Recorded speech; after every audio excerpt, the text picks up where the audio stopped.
Ninakusalimu mpendwa mtazamaji na hasa ninakaribisha kwa kufuata taarifa habari toka televisheni ya kwako. Kwa mwanzo tuseme ya kuwa Rais wa Jamhuri ya Kidemokrasia ya Kongo Felix Antoine Tshisekedi Tshilombo anaendelea na kampeni yake ya uchaguzi ambao utaendeshwa kote nchini Jamhuri ya Kidemokrasia ya Kongo tarehe 12 Disemba mwaka wa 2023. Popote anapopita baba wa taifa anaomba kwa raia kuweza kumchagua kwa kuwa yeye anakuwa nambari 12. Fateni maelezo na picha. Akiendelea na mpango wake wa kampeni ya uchaguzi hapa na pale kote nchini Kongo, Rais wa Jamhuri ya Kidemokrasia ya Kongo Felix Antoine Tshisekedi Tshilombo, kandidati kwenye uchaguzi wa rais ujao, akiwa na nambari 20, siku ya Mungu iliyopita tarehe 16 mwezi Novemba, alikuwa katika mji wa Mbandaka, mji mkuu wa jimbo la Ekwatori. Huko alipokelewa na umati mwingi wa watu waliofika hapo kwa ajili ya kumtolea heshima na kumshangilia katika hali ya shamra kandidati huyo kwenye uchaguzi wa rais ujao humu nchini Jamhuri ya Kidemokrasia ya Kongo. Huko rais wa jamhuri anasindikizwa na mke wake Bibi Denise Nyakeru Tshisekedi. Hali ilikuwa ya shamra kwa sababu watu wengi wanamemba wa chama chake cha kisiasa kiitwacho UDPS walikuwa hapo wakiimba nyimbo ya sifa kwake rais wa jamhuri. Kulikuwa bendera ya chama cha kisiasa UDPS na bendera mengine mbalimbali ya vyama ambavyo vinamuunga mkono, vyama ambavyo vipo nyuma yake rais wa jamhuri Felix Antoine Tshisekedi Tshilombo. Huko basi mgombeaji huyo kwenye uchaguzi wa rais ujao akiwa nambari 20 alitoa mwito kwa wakaji wa hapo Mbandaka kumtolea kura iliyo nyingi ili aongoze taifa la Kongo kwa muhula mwingine wa miaka 5. Huko rais alieleza mengi ambayo yamefikiwa wakati wa uongozi wake katika sekta mbalimbali ya maendeleo. Baada ya mji wa Mbandaka, Felix Antoine Tshisekedi Tshilombo alifuuliza na ziara yake ya uhimizaji wa kampeni ya uchaguzi katika mji wa Gemena. Huko pia alipokelea na umati mwingi wa watu, na katika hotuba wake Felix Antoine Tshisekedi Tshilombo, mgombeaji kwenye uchaguzi wa rais nambari 20 kwa uchaguzi wa rais ujao, alieleza eti mara atakapoteuliwa tena kwa muda mwingine wa miaka 5 kuongoza taifa la Kongo, atajihusisha na ukarabati pia ujenzi wa vyombo vya utoaji umeme, yani bwawa la umeme. Hivyo katika tu mpango wa maendeleo matarafa 115 kote nchini Kongo. Hapo tu katika mji wa Gemena, Rais Felix Antoine Tshisekedi Tshilombo aliahidi kufanya iwezekanavyo ili arejeshe katika mji wa Mbandaka mabaki ya mwili wa hayati Marshal Mobutu Sese Seko Kukumbwendu wa Zabanga. Mwili wake ungali bado huko Moroko. Turudi hapa mjini Bukavu na tuseme ya kuwa tume huru ya uchaguzi seni inaendelea na shughuli ya kutuma vifaa vya uchaguzi katika tarafa mbalimbali za jimbo la Kivu ya Kusini. Yote ni kwa ajili tu ya kuweza kurahisisha namna ya matumikio wakati tu uchaguzi utakapoanzishwa kote nchini Jamhuri ya Kidemokrasia ya Kongo. Uongozi wa tume huru ya uchaguzi seni jimboni Kivu ya Kusini ulianzisha siku ya pili tarehe 28 Novemba shughuli ya kupeleka vifaa vya uchaguzi kunako uwanja wa ndege Pakavumu ili vifaa vifikishwe kwa wakati unaofaa katika maeneo za jimbo la Kivu ya Kusini ambako barabara inaharibika kiasi. Wametumia njia hiyo ya ndege ni kwa ajili tu ya kusaidia vifaa vifike kwa wakati unaohitajika. Anayosika na vyombo vya kazi kunako tume huru ya uchaguzi seni Inonsa Muke alisema vifaa wanavyovipeleka ni kwa ajili tu ya kurahisisha kazi kwa raia watakaoendesha uchaguzi tarehe 12 Disemba mwaka 2023. Alijulisha ya kuwa vifaa vitapelekwa Pashabunda, Bunyakiri, Mwenga, Kamituga, Numbi, Minembwe, Lugushwa na Kipupu. Ni Monisco ndiyo inasapoti uchukuzi kupitia ndege kama vile duru toka tume huru ya uchaguzi seni iliweza kujulisha. Shughuli za uchukuzi zilianzishwa mara tena kunako barabara Kibonge kuendelea rompwe ya ISP. Ni liwali wa jimbo la Kivu ya Kusini ndiye ameanzisha kiserikali shughuli. Fuateni. Ni kwa furaha na mafanikio ndipo liwali wa jimbo la Kivu ya Kusini Teongo Abije Kasi amefungua kiserikali siku ya pili tarehe 28 Novemba barabara Essence Major Vangu rompwe Kibonge mtaani Kadutu katika mji wa Bukavu. Kazi ambazo zimesapotiwa na serikali ya taifa kupitia FONER katika programme PER mwaka 2022 katika tu lengo ya kurahisisha uchukuzi wa raia kama vile siku kwa siku. Rais wa Jamhuri ya Kidemokrasia ya Kongo Felix Antoine Tshisekedi Chilombo anapendelea ili maendeleo yenye kudumu yaripotiwe katika nchi ya Jamhuri ya Kidemokrasia ya Kongo. Liwali wa jimbo la Kivu ya Kusini aliomba kwa wakaaji wa mtaa wa Kadutu, Bagira na Ibanda kulinda vema barabara hiyo ambayo natoka kukarabatiwa kwa upya. Engineer Roger Kipanga akiwa kiongozi wa ofisi ya kiufundi ya ujenzi wa mabarabara BTC alijulisha ya kuwa kazi zitaendelea na kutekelezwa ili barabara hiyo ionekane kunenepa na pia mifereji zinazokuwa kando kando zikarabatiwe vizuri. Kiongozi wa ofisi ya OVD Engineer George Onembo alijulisha kwa raia wanaotumia barabara hiyo ya kuwa watajikaza ili kuweza kutekeleza kazi katika hali iliyokuwa nzuri kwa kusaidia tu barabara hiyo idumu siku nyingi. Wakati wa sherehe liwali wa jimbo la Kivu ya Kusini Teongo Abije Kasi alikuwa akisindikizwa na meya wa mji wa Bukavu Zeno Karumba Chikuta na pia kiongozi wa mtaa wa Kadutu Engineer Mizinzi Murandikire na wengine wanamemba wa serikali ya jimbo la Kivu ya Kusini. Hali ya barabara rompwe ISP kuendelea shule la EDAPE inakuwa ya kutisha sana. Raia wanaotembea kwa mguu na pia wale wanaokuwa katika gari na wanaotumia pikipiki hawajue ni malaika gani watamkimbilia ili barabara hiyo iwe katika hali nzuri.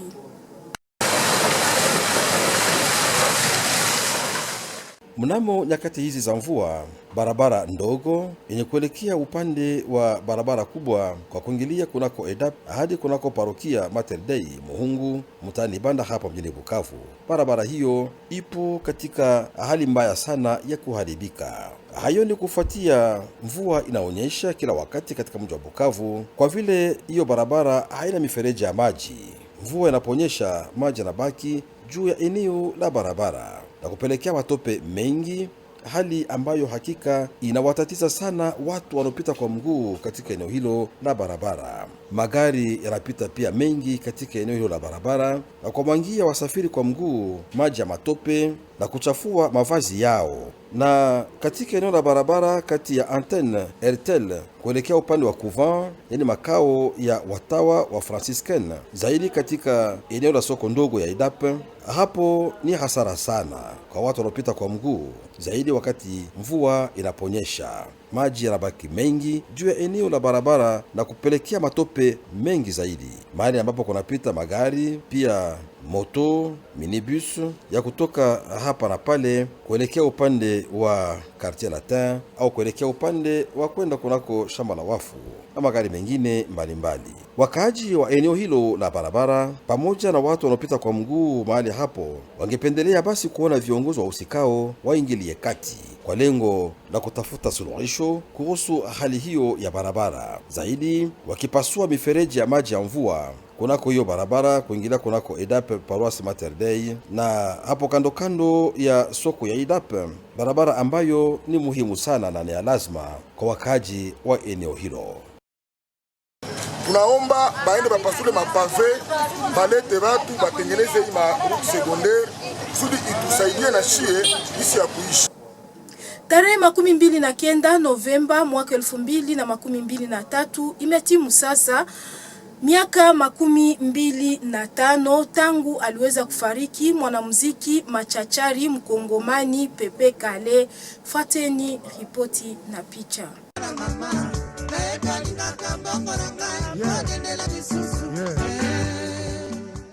Jumuiya ya muziki inasherekea hii tarehe 29 mwezi Novemba mwaka 2023 miaka 25 tangu kufariki kwake mwanamuziki mashuhuri raia wa Jamhuri ya Demokrasia ya Kongo Pepe Kale, kwa jina lake maarufu kabisa Jean-Baptiste Kabasele Yampanya wa Bamulanga. Huyu alizaliwa mjini Kinshasa tarehe 13 mwezi wa Novemba mwaka 1951.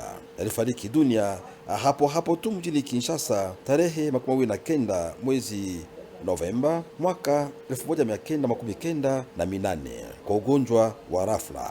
Mwanamuziki huyo Pepe Kale alikuwa mzaliwa wa jimbo la Kasai ya Mashariki na alianza kazi za muziki mwaka wa 1969 katika kundi moja la muziki na huko tu mjini Kinshasa, na hivyo ilikuwa ni kabla aunde orkestra ya kwake akaipanga jina la Empire Bakuba. Mwanamuziki huyo Kabasele Yampanya wa Bamulang aitwaye Pepe Kale alikuwa pia anaimba katika vikundi vingine vya muziki mbalimbali ama orkestra hapo tu katika mji wa Kinshasa, na hivyo katika nyimbo nyingi ni kama vile orkestra Bela Bela, Lipwa Lipwa, Likamale, Veve na katika nyimbo zingine mbalimbali za sifa nyingi huko tu mjini Kinshasa. Miongoni mwa nyimbo zake maarufu kabisa ambazo zilipata sifa nyingi tutaje Nazoki, Numero Empire, Bitoto, Article 15, kuna pia Mama Mapasa, Fungola Ngai na nyimbo zingine mbalimbali ambazo zilipata sifa katika ulimwengu wa muziki,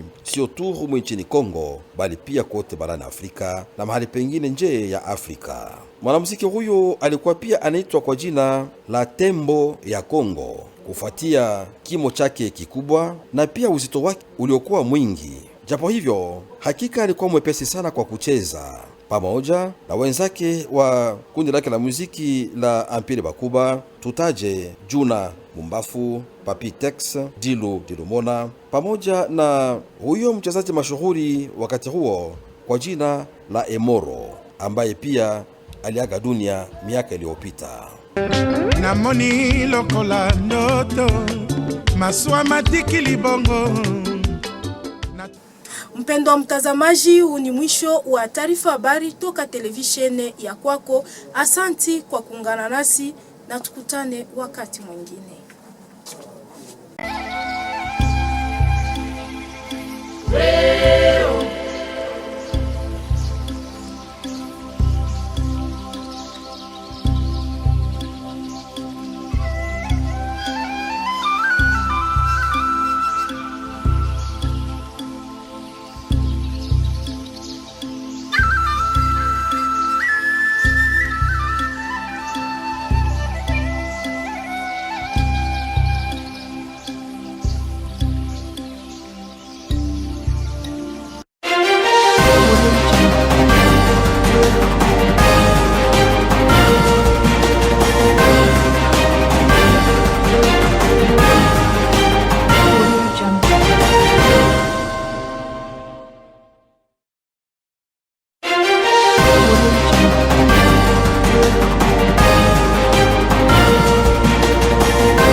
Chers téléspectateurs, chères téléspectatrices de la RTNC Bukavu, bienvenue pour suivre cette édition du journal sur votre chaîne, la radio et la télévision nationale congolaise.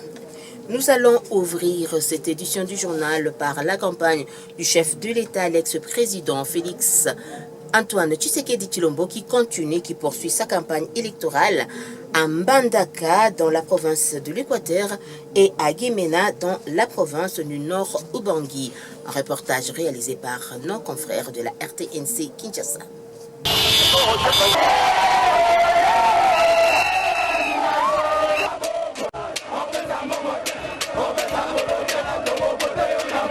Grand grande effervescence ce dimanche 26 novembre en Mbandaka, où toutes les forces vives se sont mobilisées depuis la matinée pour accueillir leur champion à l'élection présidentielle du 20 décembre prochain, Félix Antoine Tshisekedi Tshilombo.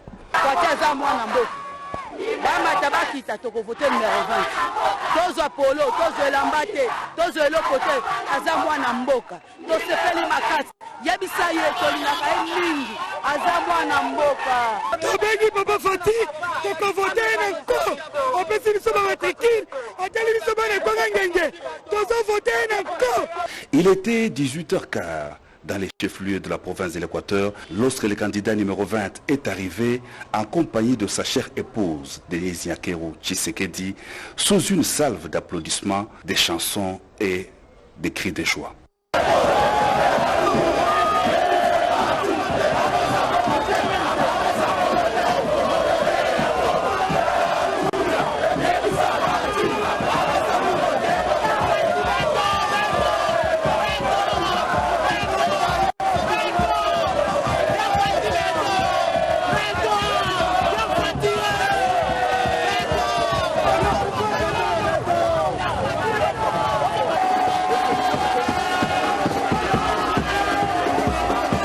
Après les cérémoniales d'accueil organisées par les notables du Grand d'Équateur, Félix Antoine Tshisekedi Tshilombo a communié avec la dynamique population de Mbandaka qui lui a réservé un accueil délirant en dépit de l'heure tardive.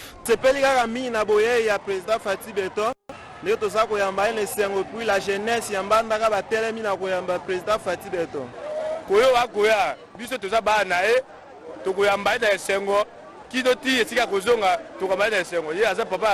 En Mbandaka, on réclame la continuité, la consolidation des acquis de l'action menée par Félix Antoine Tshisekedi Tshilombo dans son programme de développement de la RDC, singulièrement celui de 145 territoires dont la ville et le Grand Équateur sont aussi bénéficiaires.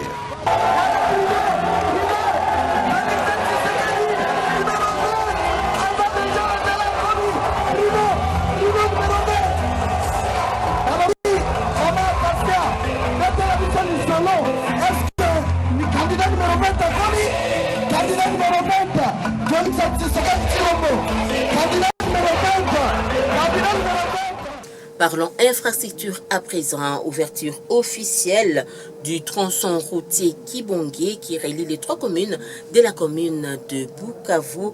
Un offre de soulagement pour la population de chez Kibongé. Suivez ce reportage réalisé par Pascal Mounier Massimango. C'est avec une note de satisfaction que le gouverneur du Sud Kivu, Teyo Ngwabije Kassi, a ouvert officiellement au trafic ce mardi 28 novembre le tronçon routier Essence-Major Vangu, rond-point Kibongé, en commune de Kadutu, dans la ville de Bukavu. Ces travaux financés par le gouvernement central à travers le FONER dans le programme d'entretien routier 2022. C'est en vue de matérialiser la vision du chef de l'État, Félix Antoine Tshisekedi Tshilombo, qui vise à moderniser les voiries de la RDC. Le gouverneur demande à la population des communes d'Ibanda, Bagira et Kadutu de protéger cet ouvrage, mais aussi de soutenir le chef de l'État, Félix Antoine Tshisekedi Tshilombo. Ouvrir officiellement la route Kibongé, réhabiliter un tronçon durable, c'est-à-dire un matériau durable, c'est-à-dire un chaussée bitumée. Vous êtes tous au courant comment cette route qui a un enjeu important pour la ville de Bukavu. C'est une route qui pratiquement relie les 3 communes, Bagira, Kadutu et Ibanda. L'ingénieur Roger Kimpanga, chef d'agence du bureau technique de contrôle BTC, qui assure la mission de contrôle, précise qu'il y a d'autres travaux que l'OVD va poursuivre avec notamment la pose des bordures, l'arrangement des caniveaux et la réparation de quelques casses.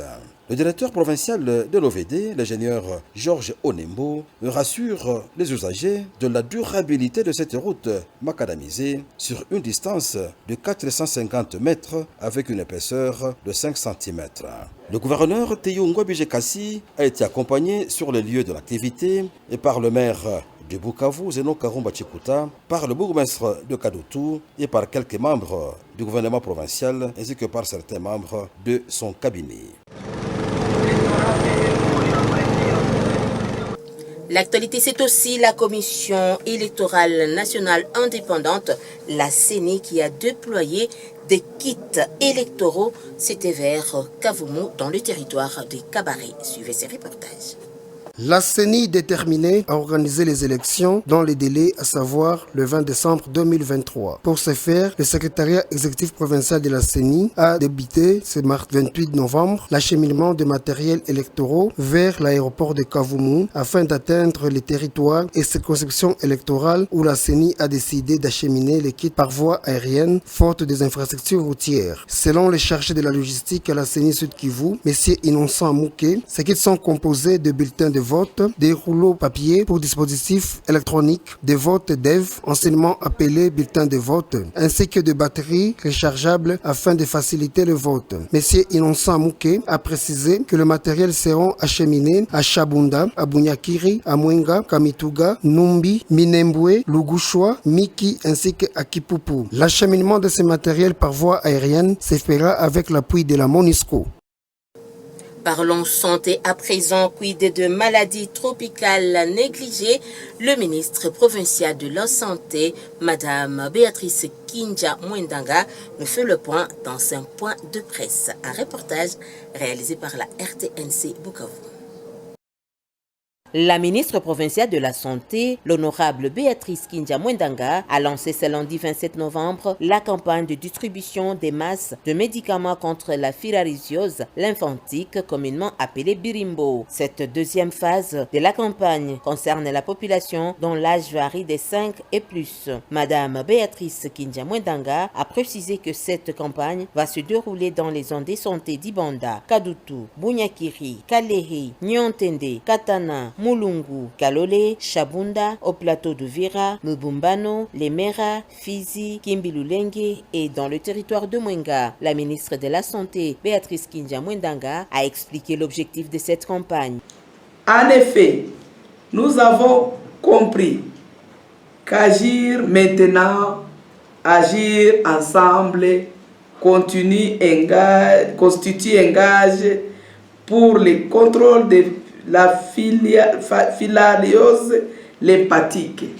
Il est donc un devoir d'État pour moi de vous annoncer que le gouvernement provincial, à travers le ministère provincial de la Santé, avec l'appui de son partenaire EndFound, organise la campagne de distribution des médicaments contre la filariose lymphatique. Le lancement de cette campagne de distribution de l'albendazole a eu lieu au cours d'un point de presse animé par la ministre Kindia Mwendanga en son cabinet de travail à la Botte. C'était en présence du docteur Solange Namoulissa de la coordination provinciale des maladies tropicales négligées à la DPS, division provinciale de la santé. Cette dernière a ajouté que le médicament albendazole soigne également les vers intestinaux. La campagne va durer 7 jours. Parlons de la dégradation de la route secondaire Materdei-Edap, marché Edap, jusque vers la route principale de l'avenue Kibombo dans ce reportage réalisé par un reporter de la RTNC Bukavu. Suivez.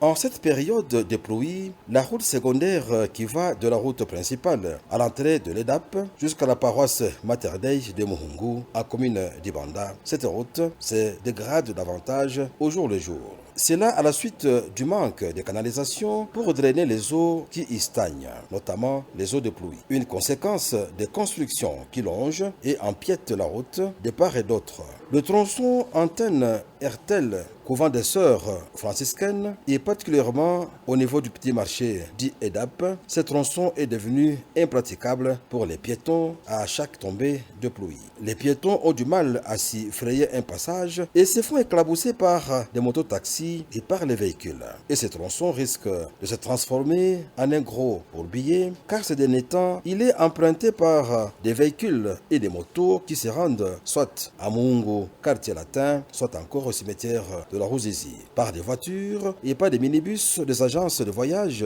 en partance pour Uvira ou en provenance d'Uvira, des véhicules qui prennent cette déviation pour rallier la frontière. Pour les habitants de cette avenue et pour les passants, il faut que les autorités compétentes trouvent une solution immédiate à cette situation, notamment en rechargeant ces tronçons routiers entre EDAP, paroisse Mater Dei, par des matériaux durs, mais aussi en construisant des ouvrages d'évacuation d'eau de pluie.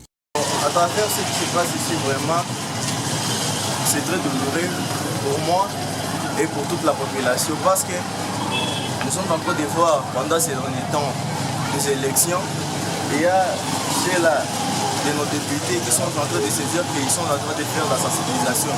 Mais chez moi, je crois qu'une bonne sensibilisation, c'est de venir construire ici, de voir comment est-ce que les enfants peuvent continuer à passer ici dans bon état.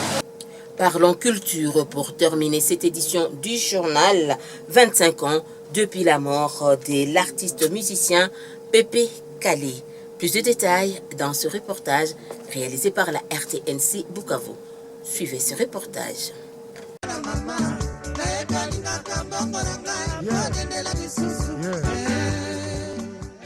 Le monde musical commémore ce 29 novembre 2023 le 25e anniversaire de la mort de l'artiste et musicien congolais Pépé Kalé, de son vrai nom Jean-Baptiste Kabasele Yampanya Wabamulang. Né à Kinshasa le 30 novembre 1951 et mort dans la capitale congolaise Kinshasa le 29 novembre 1998, terrorisé par une crise cardiaque. Originaire de la province de Kasaï oriental, Pépé Kalé a débuté sa carrière musicale en 1969 dans un groupe musical de la capitale congolaise avant de créer son propre orchestre qu'il avait dénommé Empire Bakuba. Kabasele Yampanya, dit Pépé Kalé, avait prêté sa voix à la réalisation de diverses chansons dans d'autres orchestres, notamment les orchestres Bela Bela, Lipwa Lipwa, Les Kamalé, VV et d'autres ensembles musicaux de Kinshasa. Surnommé aussi éléphant du Congo, de par sa grande taille et son poids imposant, Pépé Kalé Yampanya Wabamulang se sentait souple et exécutait des pas de danse en rivalisant ainsi avec d'autres danseurs de son groupe musical, avec notamment Juna Mumbafu, Papi Texte, Dilou Dilumona et avec le très célèbre Emoro, aussi d'heureuse mémoire. Parmi ces célèbres chansons, on peut citer Nazoki, Article 15, Numéro Empire, Bitoto, Mama Mapasa, Fungolangai, etc. dans un répertoire inépuisable de ces tubes qui ont fait le tour des grands milieux musicaux du monde et des grandes discothèques, des grandes capitales, des villes, mais également dans tous les milieux ruraux à travers le pays, la RDC, et même en dehors du pays, en Afrique et partout au monde.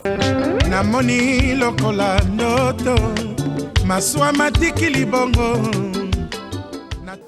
Et c'est par ces reportages de l'artiste musicien Kabasele Yampanya dit Pépé Kalé que se clôture cette édition du journal sur votre chaîne, la radio, la télévision nationale congolaise. Merci à vous de nous avoir suivis et restez surtout branchés sur les antennes de la RTNC Bukavu.